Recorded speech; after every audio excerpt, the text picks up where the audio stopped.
Hello, hello, hello. This is Corey Thompson from Dice Tower Dish, Play to Z, Dice, Gen Con, all sorts of stuff. And this is the Podfather of Gaming, Stephen Bonacore. You are listening to Board Games Insider, episode 390. And we're recording this on October 8th, 2025. Board Games Insider, powered by Board Game Geek. Corey, good to see you. Sad that we Yes. don't have an Ignacy again. This time because of our being on one time zone, it's just too late for him, and he's got gameplay testing he's doing and stuff like that. He I think promises it he's going to be all back. boils down to the fact that it all comes down to the fact that you won't get up early.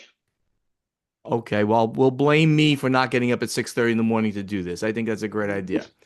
You as you as the intern must continue to get up at 6:30 in the morning though.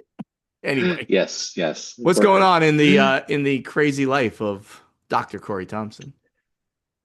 It's honestly been a much less than crazy week. All right. So I had all sorts of stuff going on in Napa and I had some trips, but now it's the quiet before the storm. I have been trying to catch up on work and projects and hobbies and things like that, sitting quietly at the Sacramento house and not too much going on. What's looming, of course, is I'm leaving in 4 days for a Europe trip that involves Essen. So I'm going to be going to Iceland and then to Finland and then to Germany for the Essen Game Spiel, the largest board game convention in the world. And then after Essen, I'm going to be spending some time in Belgium, visiting friends. So what's really been nice is a lot of people have been reaching out. We've been saying for a while that we're traveling and when we're traveling and where we're traveling. And I got an absolutely lovely email from my Board Game Geek Secret Santa from Really? 2022. Oh my goodness. Yeah. Does that person live in one of these So countries? Darja lives in, I believe, Lithuania, Okay. and she's going to be at Essen, and we're probably going to get together and say, hey, this will be really fun and exciting. Ah, it's nice. And fans of the show, friends that I've met once or twice from Iceland are reaching out to try to get together for a game night in Reykjavik. So I'm really excited about the number of people who are coming forward and saying, "Hey, you're going to be the same place I'm going to be. Let's do something." That's So very it'll cool. be really fun. That is really cool. Yep. So panicking about the trip and super looking forward to the trip. That's been my I week. I don't see any panic in this. It's just going to be a lot of fun. Over here at the Podfather of Gaming, first thing I have to mention is that last night, or last yesterday afternoon, I guess it was, for myself, the lovely and talented Paula Milano sitting right over there, and Corey, and Maggie, and Alex, we had an epic session of the One Ring. Some of us playing on the high seas, as I am right now. We'll talk about that in a moment. Some of Hopefully us the seas aren't too high. they're not too high. They're not too high. Corey and Maggie playing in California, and Alex now in his new place in Minnesota. So I mean, I'm just loving playing in the One Ring system and just being this mysterious figure that is nobody knows much about, and who is he and what's going on, and Corey a dour dwarf, or mostly dour. He's you're a little jovial, but not so much. Yeah. And two hobbits, Paula and Maggie, both playing hobbits. Uh, Lovely time, and Alex is just killing it for us. So thank you, Alex, and I can't wait for the next session. Every session Oh, it's makes me been happy. crazy fun. Yeah, it really has. And I'm here on BGG at Sea, Western Mexico. A couple of days ago, we were in Cabo San Lucas, and we had a great time there at a cooking class and making mezcal-based drinks. That was a tremendous amount of fun. There is a hurricane that is actually dogging us. Yeah. It's coming up the coast, sort of right behind this ship. So we actually missed two ports that we were going to go to, Mazatlan and Puerto Vallarta. And instead, we're coming toward LA, but we're going to stop in Ensenada, which is also on the Baja Peninsula, with Cabo's all at the bottom, and Ensenada is quite a bit a ways up there, almost getting toward San Diego area, so to speak. So we're going to be porting there tomorrow. And then the next day we'll be back in LA and on our way home. We're having a great time, eating too much, drinking way too much, and just playing a lot of games with everybody here. So wonderful time had. I then a week later, I'm going to be heading over to the Netherlands to hang out with some friends there also, and Zev, and we're going to be doing escape rooms in Amsterdam and seeing. I've never really been to the Netherlands at all, so it's going to be fun to be doing a little bit of Amsterdam, and then from there we're going to drive over to Essen, and I will appear occasionally in the Play 2Z booth, which I'll give you that number again, though it's easy to look up. Hall 5 F115, the Play to Z booth. We're going to be showing off Tales of the Arabian Nights for the first time, Soothsayers, Soothsayers. That's it. Yeah, a bunch of new games we're gonna have there. So come and check that out. On Friday, I will be personally there from 12:30 to 1:30 at the Play to Z booth, and then Saturday from 12 to 1 at the Play to Z booth. You could also see Matt Leacock, who each one of those days is going to be there. No, he'll be there the hour before me on Friday and the hour after me on Saturday. And the Shut Up and Sit Down guys are going to be around from 10 to 11 on both of those days. So it's going to be a little party in the booth. It's a tiny booth. I don't know how we're going to really have a real big party there, but maybe Corey, maybe I can get Corey to come and hang out too. Corey, what do you think? Can you put that on your calendar? Come and hang out? I mean, Matt Leacock's a draw. I'll come visit Matt. You come visit Matt. You'll see Zev. Oh, Yeah, yeah, I'll be Zev's there too. good. Zev's good. Yeah, yeah, yeah. So that's it. That's good times going to be had in Essen. And then after that is BGG Con. I'm going to hang out with go to Corey's house after that, and we're going to drink some great wines, and that'll bring us toward the end of the year. One quick mention, since I did say Play to Z, but the Shut Up and Sit Down presents line number 2, Dogs of War. By the time you hear this, will have ended on GameFound. We did over $150,000 in backing and 2,400 backers. So that was great. Thank you for everybody who might have backed it, and it'll be coming to retail in a slightly lesser version. But I hope you'll check that out once it's out and sometime in the middle of next year. In the meantime, let's get to the event deck. All right, we have a decent amount of news here, Yeah. with the first one being some very big news from Asmodee, which is going to be misinterpreted. It's a guarantee. It's going to be misinterpreted by many, many, many people. And so what's happened here? So I'm going to read a little bit, and then we're going to talk about this. Asmodee is becoming the exclusive tabletop games category manager for Middle-earth Enterprises, home to the iconic Lord of the Rings and the Hobbit IPs. So, we all know who Asmodee is. We all know who Middle-earth Enterprises is. And Asmodee's press release talks as the exclusive provider of category management services to Middle-earth. Asmodee will oversee the strategy in close collaboration with Middle-earth and lead development of the tabletop range, working alongside external partners and experts in the industry, as well as Middle-earth's growing team of creative and lore experts. Now, first thing to point out here is that Corey and I both actually knew this was happening well before this announcement. We found out over 6 months ago, but we're under NDA with them, so we could not talk about it. Why did we find out? Well, I can't really talk about that one too much, but we as Play to Z were looking into utilizing this IP. So they brought us under NDA to talk about what was happening, and we've been talking to Asmodee ever since.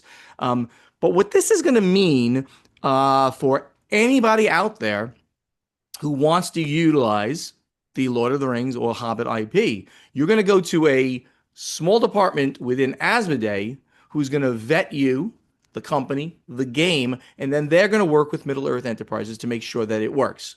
They have promised, and I believe in the integrity of the people that I talk to there. Luke Peterschmidt is in charge of this department, among other things that he's in charge of. He's an SVP now. Great guy, been in the industry for 30 years. They will be studio agnostic. In other words, a company as small as Play to Z has the same chance of getting a game through this process as a company within Asmodee, a Fantasy Flight, or any of their imprints. Hmm. Some people will think of this as, oh my God, Asmodee is going to have too much control. I'm thinking this as Asmodee will not want games to come out that will step on each other, right? You could have 5 games right now that could possibly come out in the same month in the Lord of the Rings IP. Well, that doesn't hurt. That doesn't help anybody. It hurts everyone. So they're going to say, okay, you can have the license and you come out at this point. You can have the license and you come out at this point. So they're going to have this cycle of games in all tabletop genres that can come out from Middle Earth Enterprises. And they're going to work closely with them. It's not like they're making the only decision. They still have to go to the license or Middle Earth Enterprises to do it. I'm very excited actually about this, though I'm sure some people are going to say Asmodee is just throwing around their weight again. Any comments, Corey? No, I agree. I've talked with most of the principals involved who are doing this, for lack of a better word, administration, management, agentship. And I agree they're going to try to spread them among a lot of companies, and there's not a push to only put them within Asmodee licensed companies. I mean, as everybody probably remembers, Asmodee and Middle Earth Enterprises at one point were both sister companies under the Embracer Group, Correct. and that relationship got confusing when Embracer Group dissolved.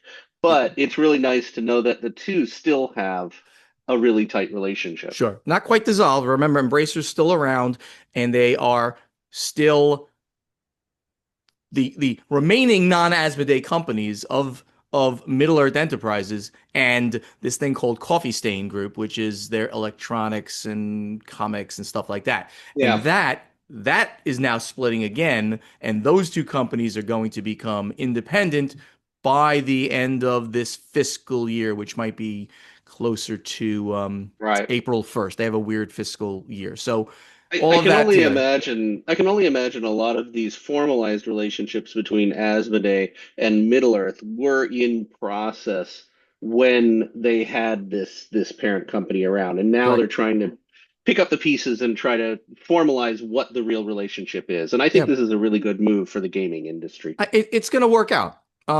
Again, people will complain and whine if they even understand what we're talking about. Some people will just be like, I don't get it. But that's cool. I mean, we Yeah. kind of try to go deep here to understand these little business relationships that are happening. But I'm going to Well, tell you from my perspective, and I think Corey's perspective as well, is that we see something good in this oh, relationship. absolutely. Yeah.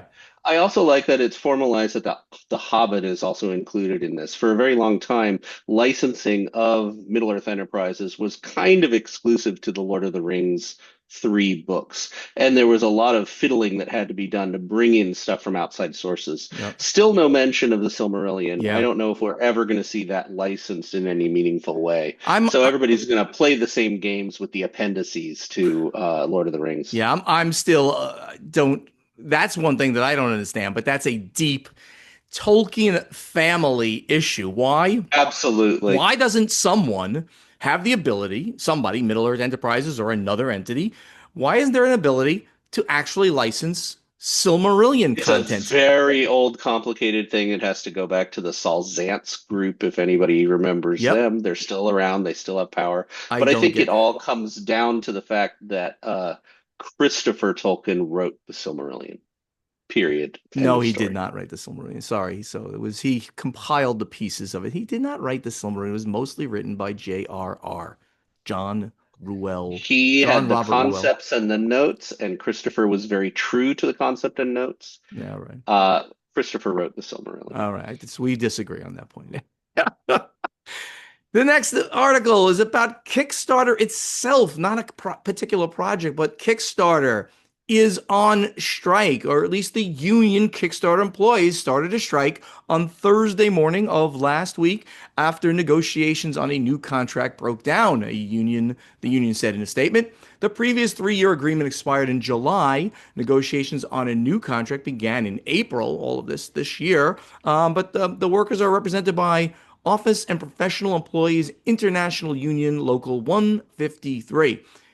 I found this part of their problem with the union with Kickstarter. The key issues, according to the union, are the extension of the company's 32-hour, 4-day work week. Don't you wish you had that back in the day? Which has been Oh, in place for 3 years, and a minimum living wage for New York City, which the union says is roughly $85,000 per year. Wow. The company wants the right to return to a 5-day work week in the future and has not accepted the minimum wage proposal. So those are pretty substantial things that yeah. the company is not agreeing to now. So who knows how long this is going to go on? But we also have a follow-up article that Kickstarter responded. And this is a very interesting response. Kickstarter, in short, is saying don't boycott, don't go crazy, don't get mad. Business is going on as usual during this strike. So it's a very non-traditional strike. The quote, this again is from ICV2. Yes.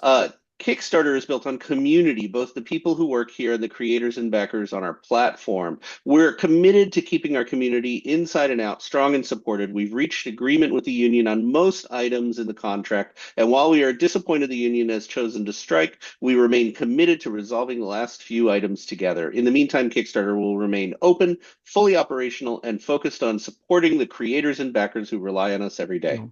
So again, both sides are saying, don't go crazy, consumers.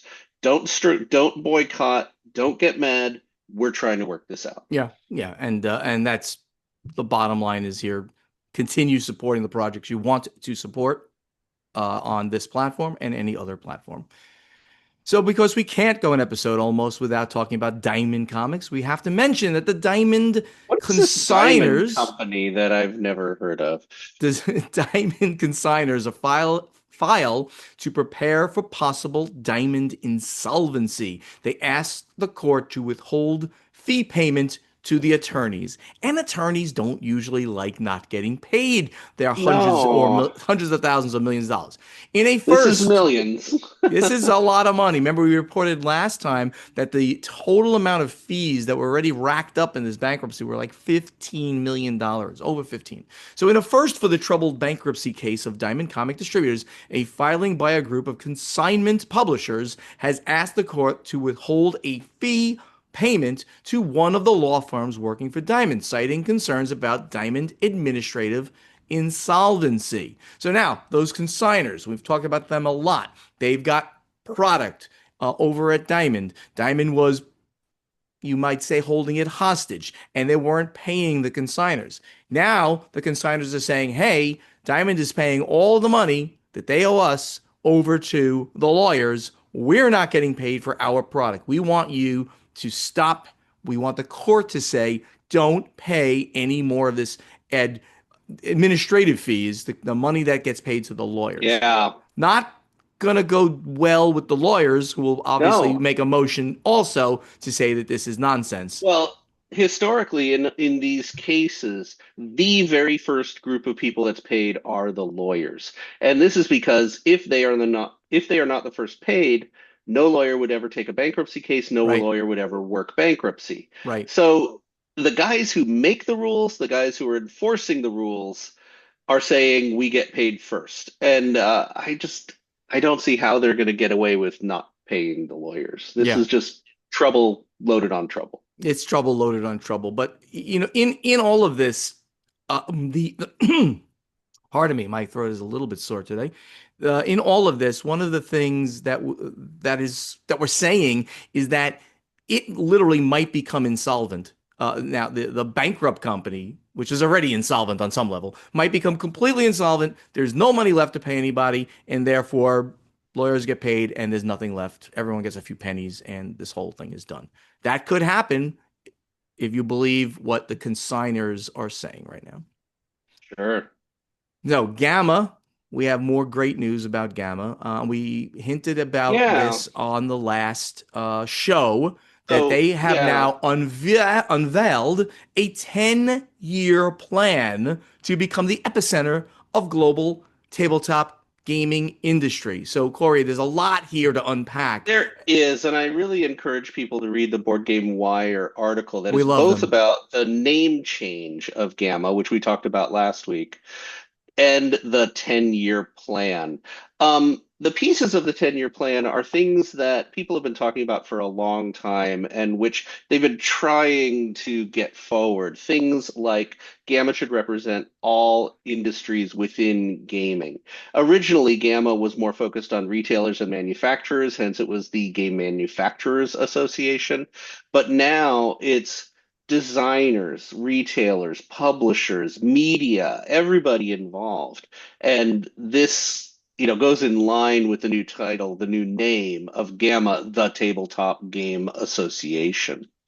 There's also pushes to move GAMA more international. Right Yes. now, GAMA membership is 95% US.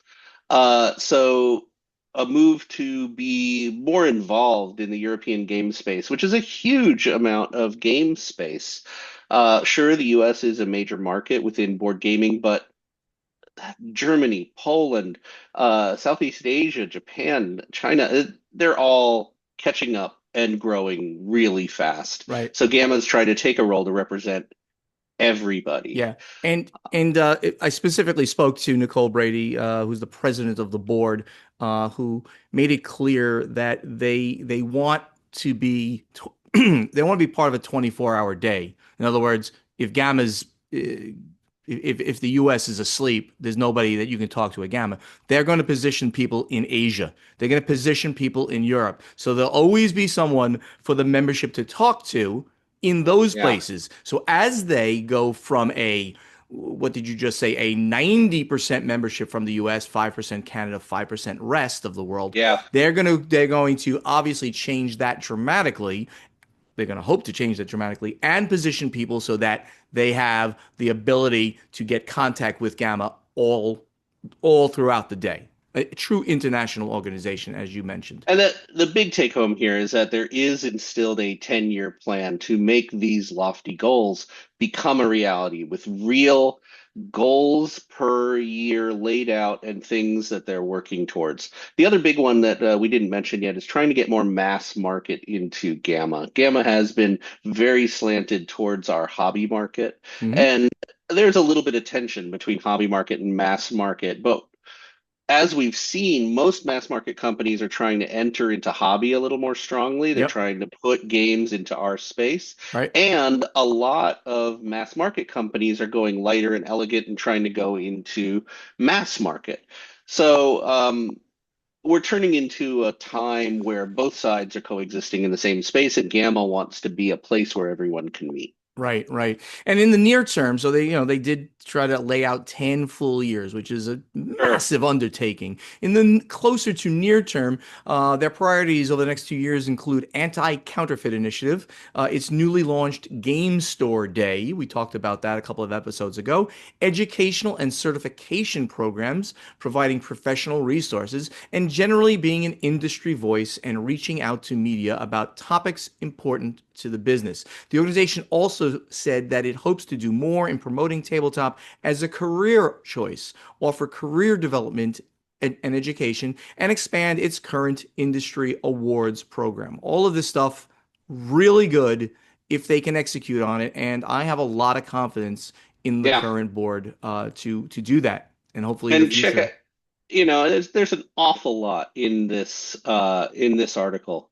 So I recommend just reading through it for the 10-year plan on Right, Board Game Wire. right. And here's some quasi bad news with regard to Gamma, but not exactly. And let me read the article from ICV2. There's also one on Board Game Wire as well about this. It's John Stacy, who is the executive director of Gamma. He reports to the board. He runs the Gamma operations. He is going to be leaving Gamma. So Gamma executive director John Stacy will be leaving that role in November at the end of his current contract to take a new position with a nonprofit in the medical field, the organization announced. Gamma is putting an unnamed interim executive director in place to manage the organization during its search for a permanent replacement. Now, let me go directly into commentary. First of all, I immediately reached out to Nicole Brady, literally like 2 days ago when I saw this come out. Yesterday, this came out, and I reached out to Nicole and I said, "Any comment for us?" And she was like, "Stephen, this is was absolutely a known thing. Everyone is cool and leaving on good terms. It was a little bit sooner than they had hoped, but his contract was over. So instead of extending it a little bit, they're going to make a transition. And John's committed to a smooth transition. I think John has been an amazing voice for progress as well. He was a great person in this role. But it was a good time, according to him, to transition to another part of the nonprofit world, medical world in this case. So he's going to be doing that. I wish him all the best. Great guy that has steered the organization in great ways. So, just to add into this, remember, Gamma's been doing a lot of changes recently, one of which is they've hired their first chief operating officer, Melinda Prickett. And she is a person who has specialized in nonprofits and has worked in Girl Scouts for years and years. So they're treating it more like um, a broad home, a broad regulatory industry, a broad meeting place Mhm. for the hobby. Yeah. Wish John all the best. I think no matter where he ends up, it's going to be fantastic for him. And I'm sure Yeah. Gamma is going to find a great replacement. Now, Final thing. Yeah, go right one ahead, Corey. last Gamma news, and this is a relatively simple news, which you might not realize is news until you look into it. Gamma is moving to Baltimore in 2027. Right now, Gamma is at Louisville, Kentucky, and normally there's a set contract time for each of these Gamma moves. Gamma has traditionally done 4 years in a location and moved to a new location. Um, this one is coming a year early. So the contract with Louisville is ending a year early, and they are moving to Baltimore, which offers more space and more services for the growing size of Gamma. So, article on ICV2, just summarizing. Baltimore will be contracted for the next 6 years through 2032. So, And yeah, and again, this has a very specific reason. They simply ran out of space already. They've only been in Louisville for 2 years, I think, and this is going to be the two third year. years. Yeah, and Yep. it's just that they need the space to progress as part of the vision. So they're going to be leaving with no hard feelings there. I liked Louisville a lot. It was a great city to hang out in. I'm a little skeptical about Baltimore, but it brings in a much, much, much bigger crowd, right? All the Northeast and basically the entire corridor of the East Coast. Baltimore is about as central as you get to everything there. So I have Sure. a I think it's a great idea to place it there and have a long-term contract so people can start, ensuring that they can plan it out. That's really good. And that's all the news that's fit to print. Let's get over to strategy and tactics. All right, we have a lot of Ignacy questions, so he better get back here. This next show, when he shows up, is going to be like the Ignacy show. But in the meantime, Corey, we have some great stuff. First thing, and we have several of them from Jeff McDonald. So this is going to be the Jeff McDonald show, I think. He's at M_Jeff. After a publishing company signs a game with a designer, who pays the designer to attend conventions? Does the designer pay out of their pocket? Does the publisher make a request to attend certain conventions and pay for the designer's travel costs? That's a very good question. Yeah. So for the most part, the designer will be there because they want to help promote the games, and they'll do it there on their own dime. Though big name designers sometimes I might get Yeah. stipends. It's I really on the designer to I be there or not. disagree. I Okay. Talking to a lot of designers, there definitely are designers who will go to major conventions and minor conventions on their own dime promoting their own games. But for the major expensive conventions such as Gen Con and Essen, um, often, and I think this is more than 50% of the time, the publisher who's promoting a new release at Gen Con or Essen will pay to bring in the designer for that promotion. So I get the feeling it's about 50-50, Yeah, with the major conventions having a little more draw for their brand new releases. So it's not a standardized thing. It's kind it's of like not. contracts.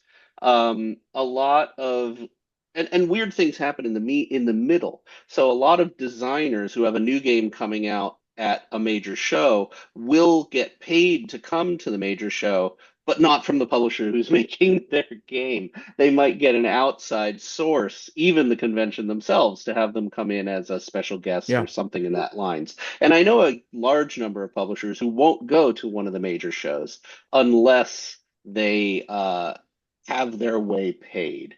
Uh, and it's a double-edged sword. yeah, Designers definitely want to go to Gen Con and Essen because the majority of deals are going to happen there. sure. Publishers and designers, their schedules are completely packed with pitching and Yeah. negotiating and selling. I think it's less than 50%, but I mean, and obviously 100% is based on the size of the company as one factor and things like that. But Sure. it's a one-off. It depends on what you've talked to with the publisher. Jeff continues. Oh, by the way, Jeff is from Canada. Jeff McDonald. He says, in your opinion, what mechanics, themes, experiences contribute to a board game becoming an evergreen game? I'll tell you something, Oh, Jeff. If wow. I knew that, Jeff, I'd be very wealthy because it's very hard to predict what kind of game is going to become evergreen. Um, Sometimes it's the biggest games, sometimes it's the smallest games, right? It really could be anything. Um, Yeah, the I can't even, consumer is fickle. yeah, So, what's popular now may not be popular later. And unfortunately, all that the publishers have to go on is what was popular is popular now. And they're trying to predict what's going to be popular 2 to 3 years from now when the yep, next one comes out. And you do get a lot of copycat stuff. If a game Wings Spiel is super popular, you can kind of guarantee 2 to 3 years from now, you're going to get similar themes, similar mechanics, and versions that feel very similar. And they don't always succeed. yeah. That's sometimes they do, sometimes they don't. Yeah. I mean, I like to think on some level it's again, I'm literally just pulling things out of the air. Um, Themes that are different, but then again, and then you look and there's like a million fantasy games, a million space games, right? So Yeah. things that somebody can grab on, like, oh, that's so cool, that's so interesting. Different kind of themes, mechanics that are brand new and no one's ever done them, but those are kind Yeah. of few and far between, right? Because we have we once every 5 years a truly brand new mechanic comes out, right? Well, that's dangerous as well because it's kind of well known, especially in card games and trick taking. If you have a game that is more than 25% new. This is what's usually talked about in card game design. If your game is more than 25% brand new, people can't grok it. People can't get it. They have to have something baseline to latch on to. Oh, I will always take something that treads new water over something that's like, okay, it's another trick taking game. I love trick It's taking. I love it, it's but I that want art new. of new water in a known sandbox. It So is, that's the art. yeah, So there's been certainly a number of trick-taking games where the mechanisms are so crazy new that nobody knows what the strategy is and they just don't hit. So you've got to stay within the known confines, the things people are comfortable with, and do cool things with it. true. Just Haven't, played some more yeah, Sears catalog the other day, and which is a no, very traditional trick taker. except with some really weird stuff that goes on there I would about say when. it's 75% traditional and 25% new weird stuff. All right. Jeff continues, if you had to cosplay one character from any board game, who would it be? Note, challenge to Steven, try not picking from Lord of the Rings. Well, Oh man. Jeff, there is a high probability that I'll be cosplaying in this IP at Gen Con next year. That's all I'm going to say. I can't say more. You're so bad. I'm so bad about keeping secrets. Um, Ah, if I had to man. pick a character from a board game and not make it Lord of the Rings, who would I pick? Um, Corey, come on. You have to do one first. I have no idea. I'm not a known cosplayer. I I have a couple high-end Halloween costumes that I did when I was working as a veterinarian, but cosplaying, actually going to a show in a specific outfit. The only thing that comes close is I started wearing this goofy corn shirt and corn jacket a while ago, and people started recognizing me and seeing me at a distance at a show because I was wearing a bright yellow corn Corn, outfit. And corn. that's kind of turned into a branding thing. So yeah, I'll be the corn guy. But character from a board game? I really I have no clue. It's just I, not in my skill set. and board games don't really have like iconic characters unless they're with an IP. So how do I pick somebody, right? Most board games don't. Um, Jeff, I'm gonna have to get back to you. But I'm picking Lord of the Rings right now. Of course you are. And Jeff asks again for Stephen and Corey. Look at that. It's for just for the two of us. You Uh-oh. keep both bugging each other about your lack of technical prowess. We know you both have immense experience in IT. Does he? What are your actual backgrounds in IT? All right, Corey. Let's let's have a showdown here. Do you have any actual IT experience? Actual IT experience? Or education in IT. Um, Any at all. Any at all. I I had jobs as a kid working in IT at various levels, a little Yeah. bit of programming, a little bit of photo typesetting, and I taught several classes in programming, but again, when I was under 10 years old. Right. Well, Bonacor has a BS from NYU in computer applications and information systems and management and organizational behavior. Computers and management. And I then will say that when you got your BS in computers and management, that particular major probably existed for less than 5 years. no, probably more than that. 1983 was when I got the Bachelor of Science. 1983. No, so it was going on longer than that. I have programmed obviously in college, but professionally in many third gen languages. So I kind of got out of programming Really? when like when the C plus, C sharp, when that started happening, I I got out. I I did happen to some, know that C happened in 1971. yeah, but it didn't get popular. It did not. I It was programming in C in Yeah. Well, I was 1971. doing I was doing all the Fortran, COBOL. I was doing all the business stuff. I was on, I went right to Wall Street. So I was doing all the business kind of oriented languages, program, IBM Basic, assembly language for the PC. I wrote in assembly language for the I PC. programmed in assembly language for the Apple All II right, all right, all 6502. right. Let's continue down this road since we're showing how big our IT experience Let's is just here. admit that both of us have good IT experience that is dated. I left IT in 2016, not very dated, where I was That's very building. dated. What do you have your mind? I was building data centers in 2016, building out data centers for Neuberger Berman. Okay, I was the project manager, lead project manager for Neuberger Berman's push to create their own data centers and then to manage the servers, the networks, all of the different portions of the projects that would go on in that department. So Jeff, he's got no true IT experience, though he has plenty of computer knowledge. I do mock his computer knowledge. I should not. Yeah. He's got very practical knowledge and more than me. Like you do audio editing. I can't edit audio. I can't do any of that kind of stuff. Um, I used to crush Excel. By the way, I used to. Oh I yeah. still use Excel daily and Oh, I'm damn good. Oh yeah, I'm good at it. I'm very good at Excel, but I wrote some things in Excel. So to this day, the system that runs Vampire the Eternal Struggles tournaments was written by me in Excel. I was one of the people kind of trying to bring back Vampire the Eternal Struggle, the CCG, aka Jihad, back in the day. I was one of the people who were bringing it back, and I wrote this slick Excel spreadsheet to randomize the tables, do this, do that, all this stuff. It was very cool. They still use it. It's called the Archon. If you ever go out there and find it. Anyway, Wow. there you go. So I have more actual IT experience, but Corey's got a lot of practical stuff.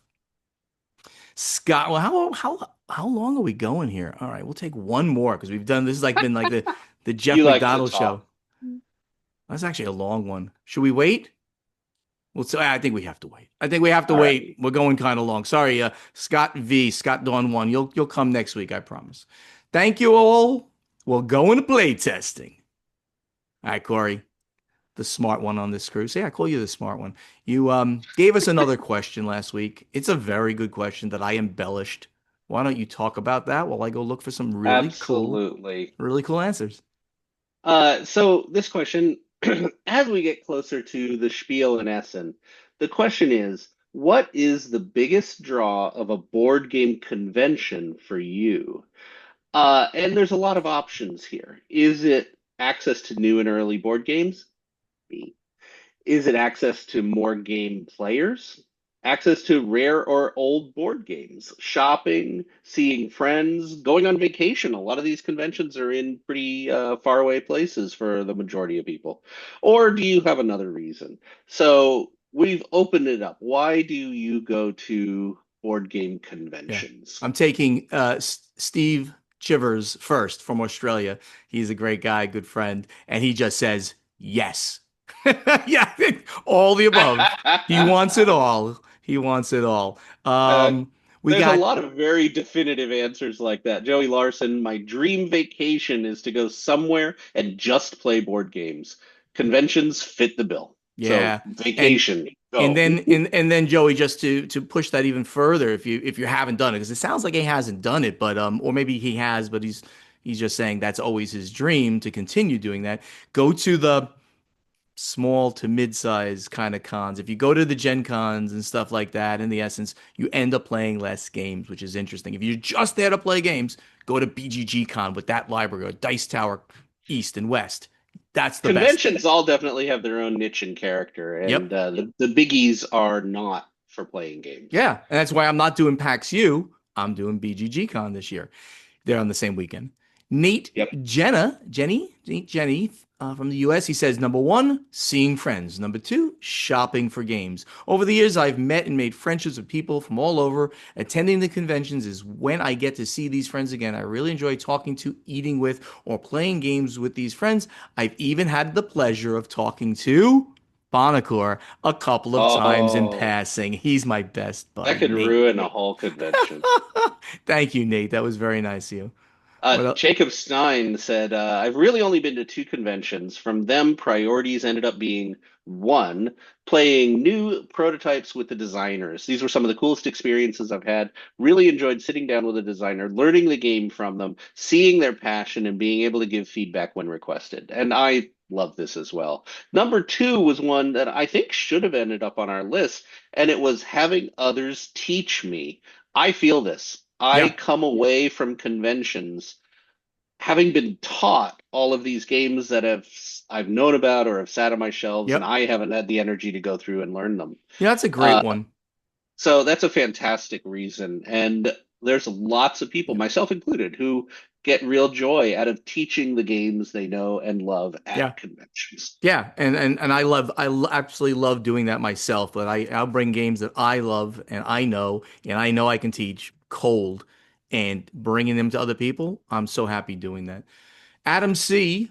Access to games which I haven't played, both new hotness as well as some good classics. That's a very good one. Absolutely.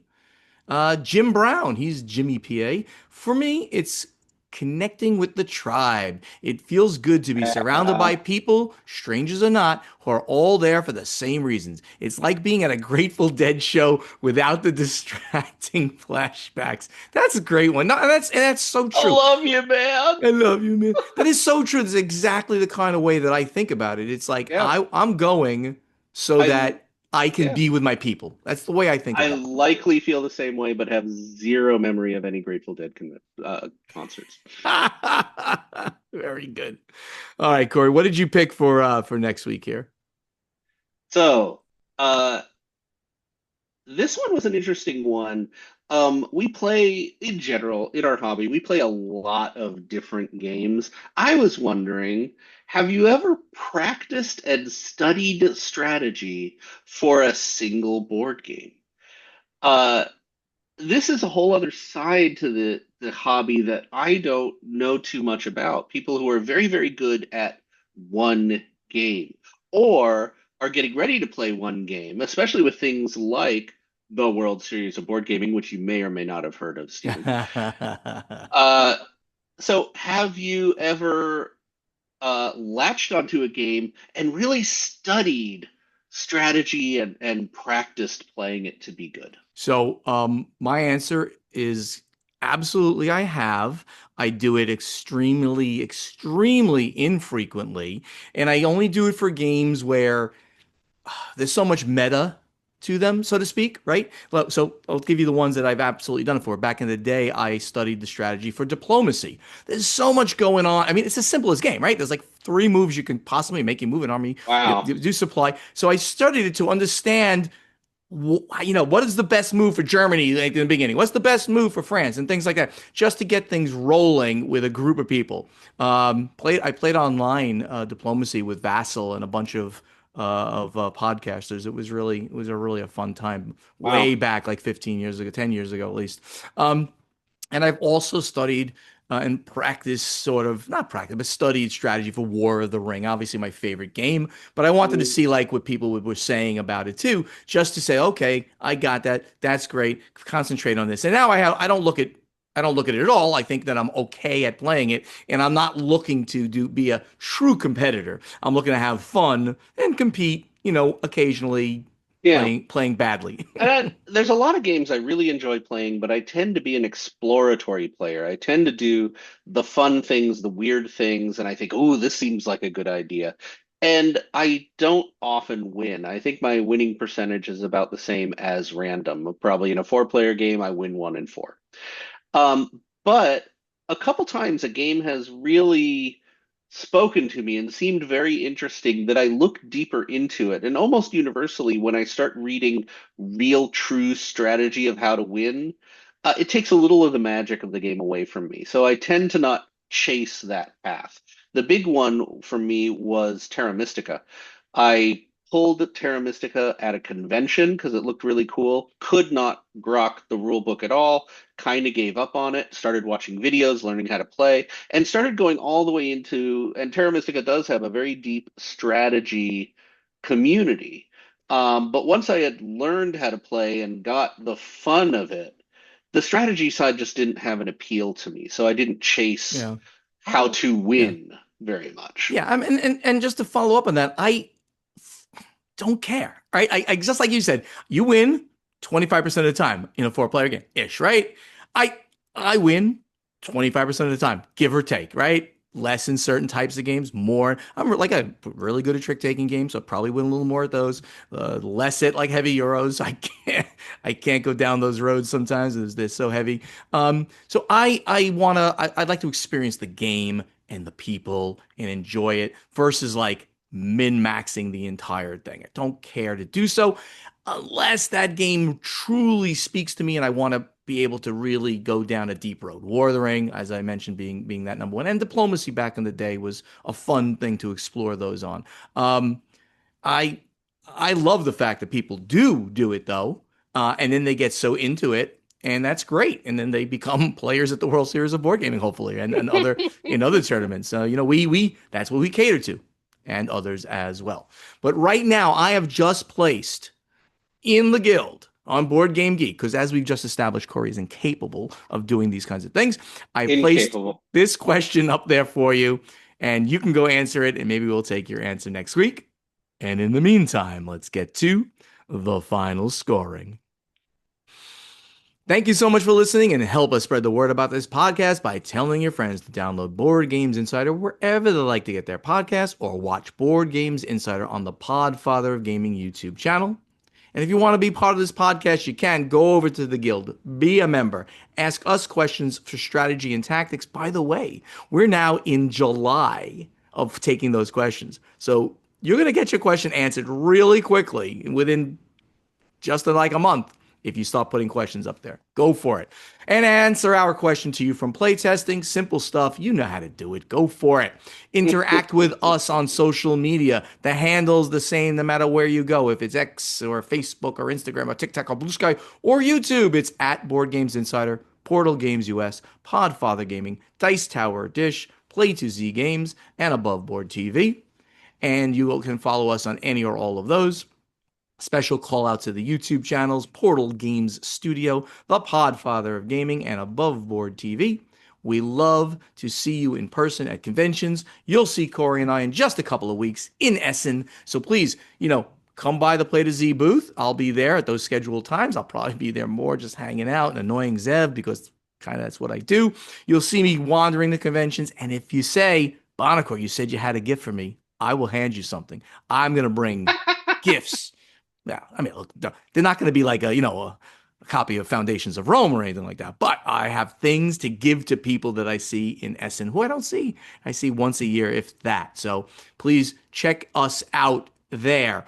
Board Games Insider was professionally edited by Jake Thompson. Thank you, Jake, for being part of this team. And that great voice you hear doing the intro, the outro, the in-between segments is that of Ray Greenlee. He can be contacted to do your voiceover work at raygreenleevoiceover.com. Corey, that brings us to the end of another amazing episode. What do you dread?